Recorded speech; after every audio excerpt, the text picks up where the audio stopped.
Greetings, fellow armchair Imagineers. Tiki here. And BlueDragonFive. And tonight, we're talking Mr. Banks. So, Dragon.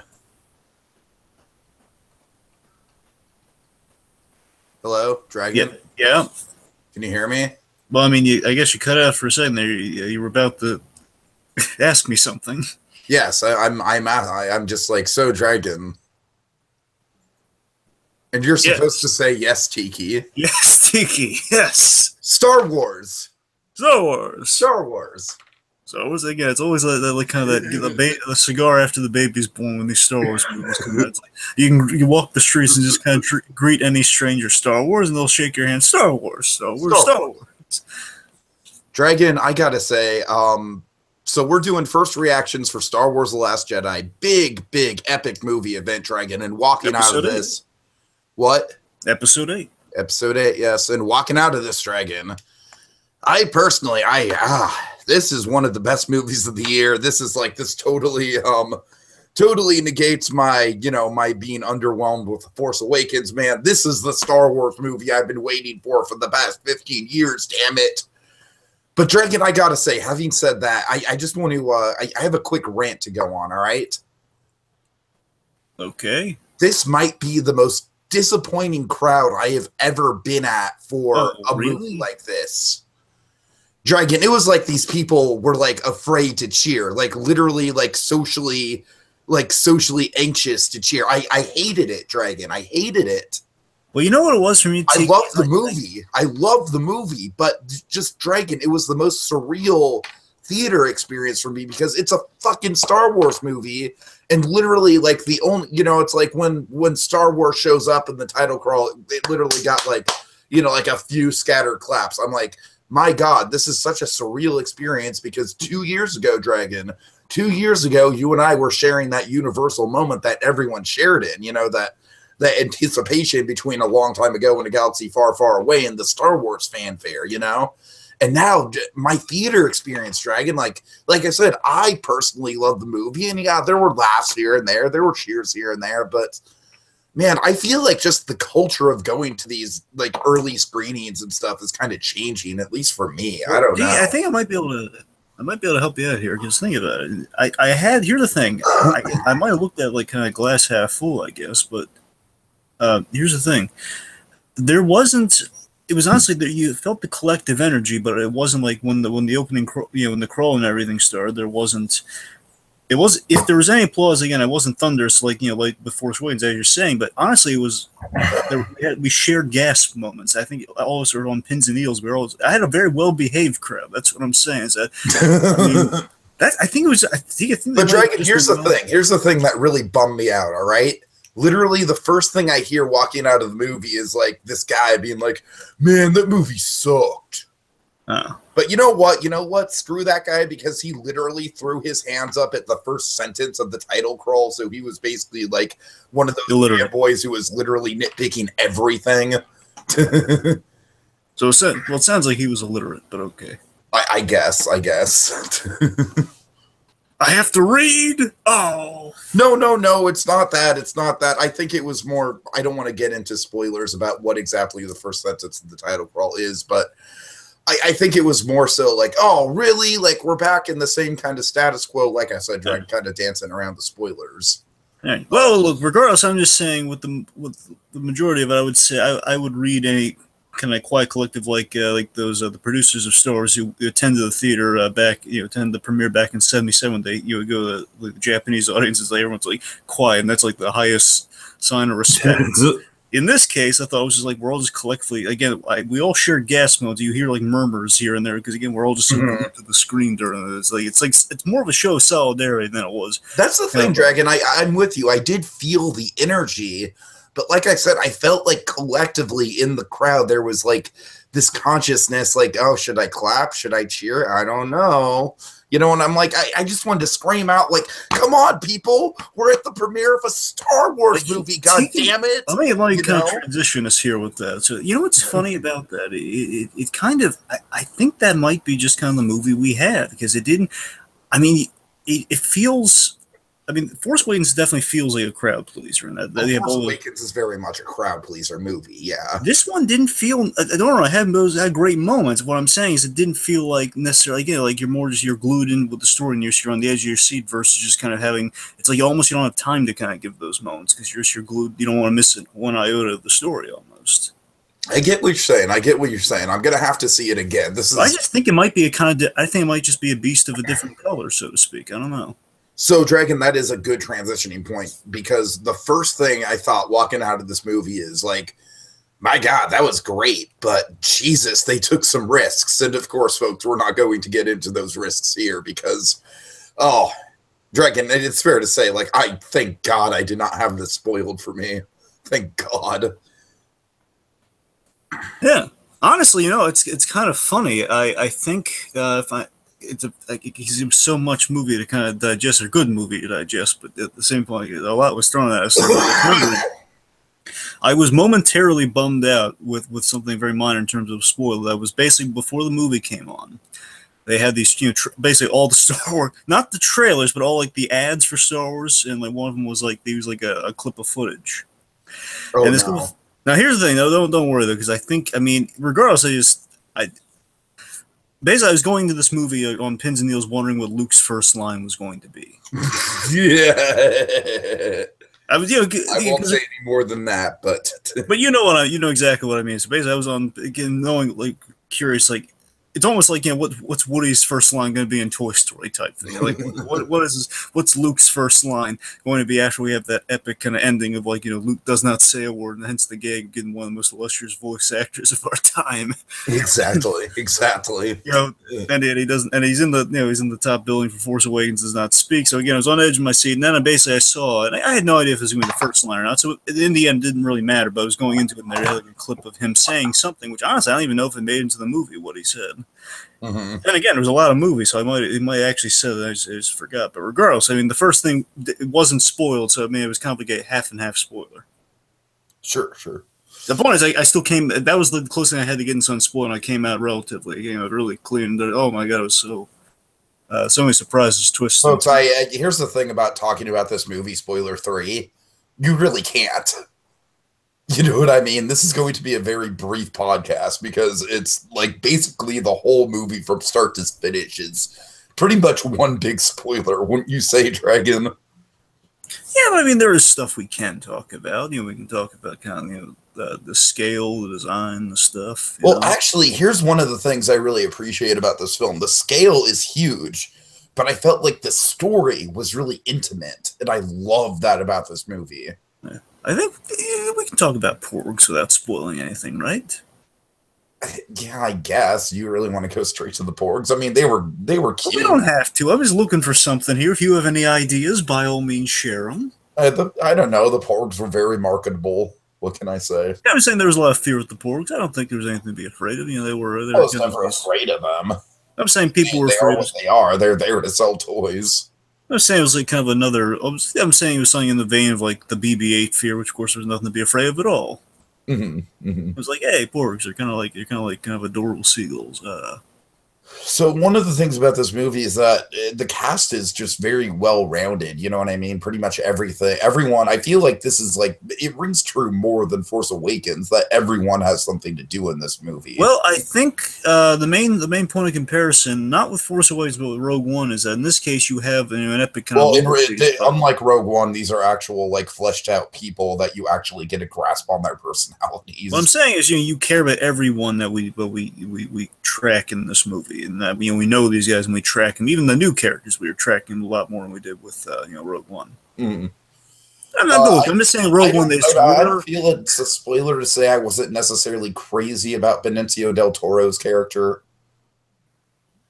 Well, I mean, as long as you don't say like, hey, so should we say who he? Yeah, we probably shouldn't say who he is. But Benicio del Toro's characters generally, I guess.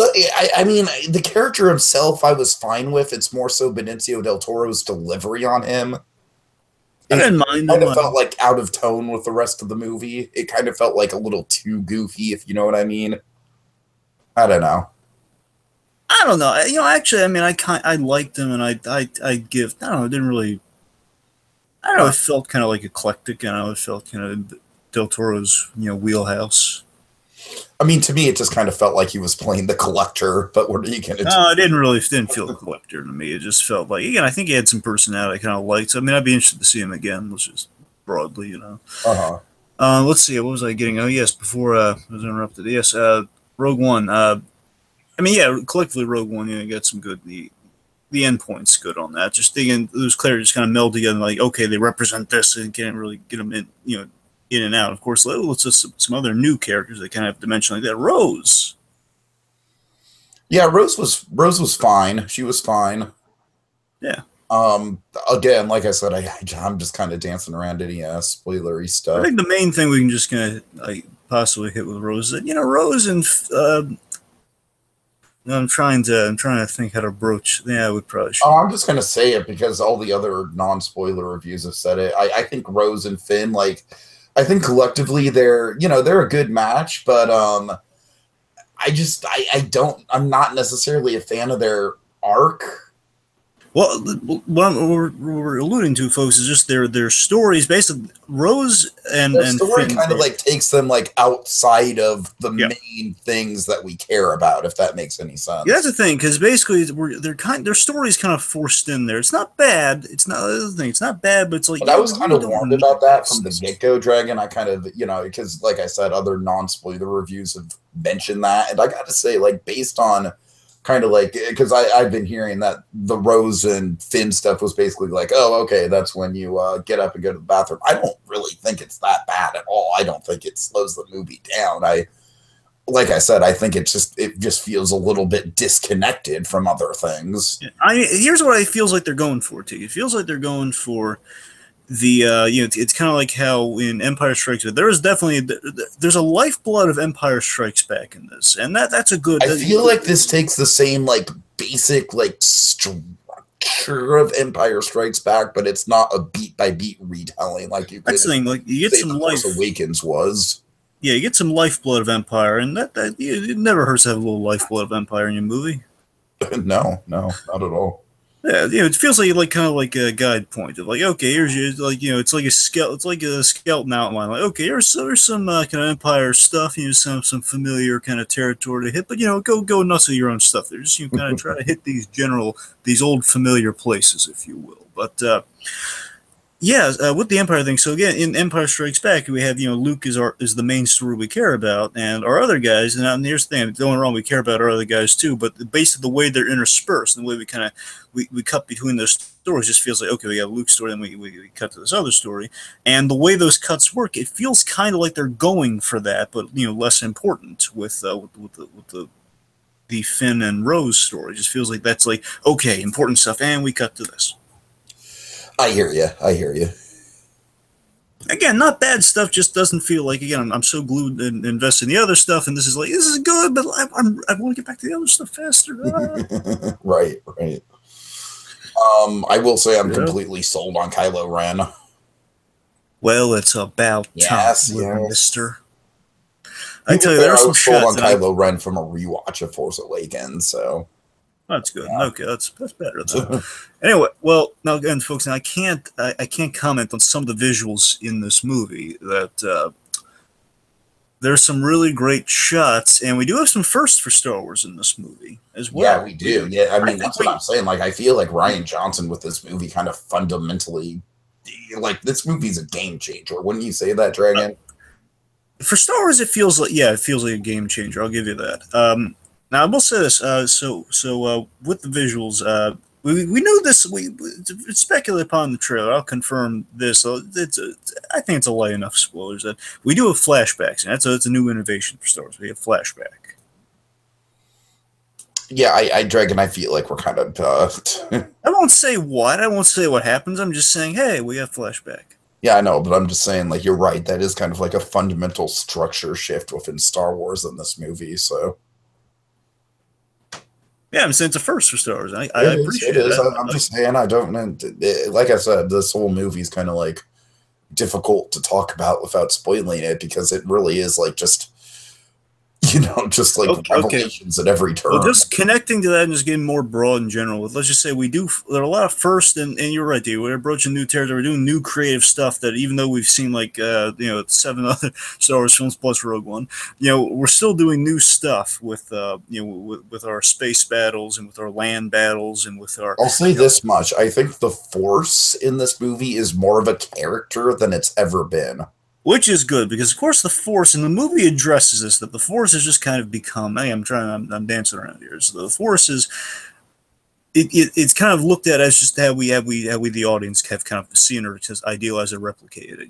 It's pretty much it's like, hey, look, it's parlor tricks. When in reality, the Force, of course, is a more deep and philosophical thing. It's a deeper, cooler thing that we definitely explore that quality of the Force. And again, we're expanding upon the world of Star Wars without backpedaling. That's I think it's important.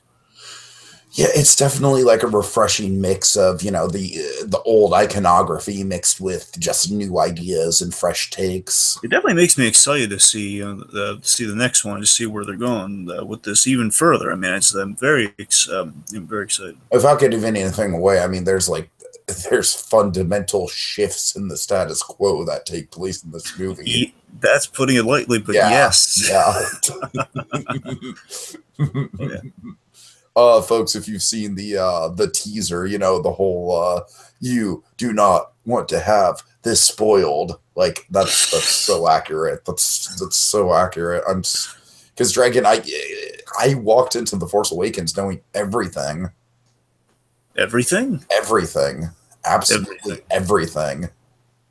Well, this was refreshing for you, though. Yes, it was. It was very refreshing. I mean, to be fair, I walked into Rogue One knowing nothing, but I mean, given the nature of Rogue One, I could. Again, we all kind of knew something about Rogue One. I think right. This is the question of like how to the second they were going to go with that. That's the real. It was like how to the minute are they going to link up on that one. I mean, given that this is the longest movie in the franchise, I think it's just edge of your seat all the way through. I think it does a really good job on the pacing. Oh yeah. Like even the Finn and Rose stuff that we were talking about, like even that's exciting, even if it feels a little bit disconnected. No, there's no point in the movie where you're not having a good time.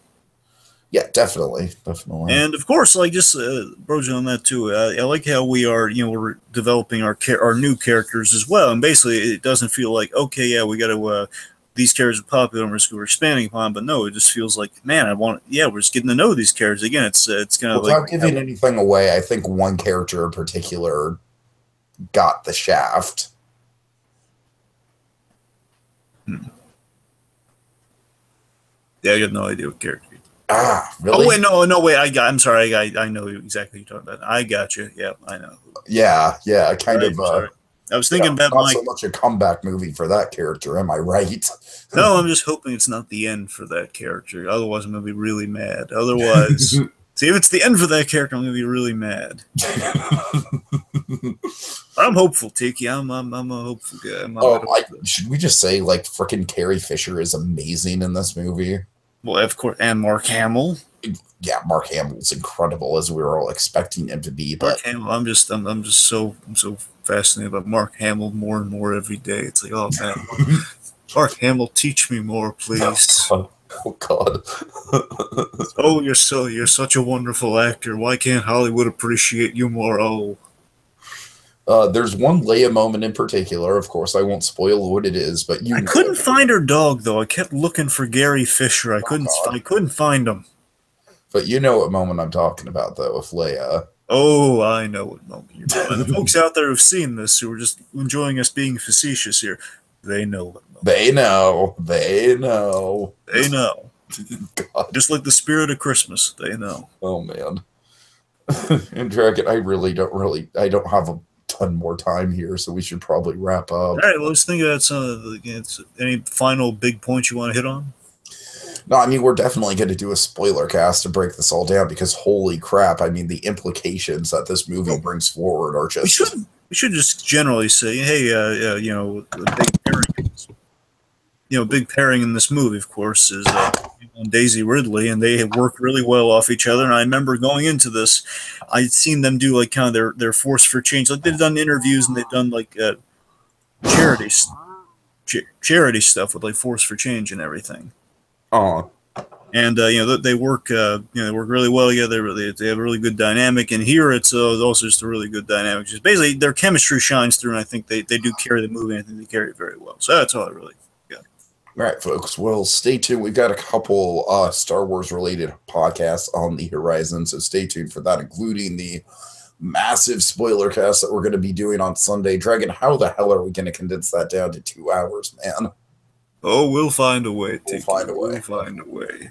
We'll use the Force. All right. May the Force be with you guys. Go see it if you can actually get tickets to it. Good luck with that.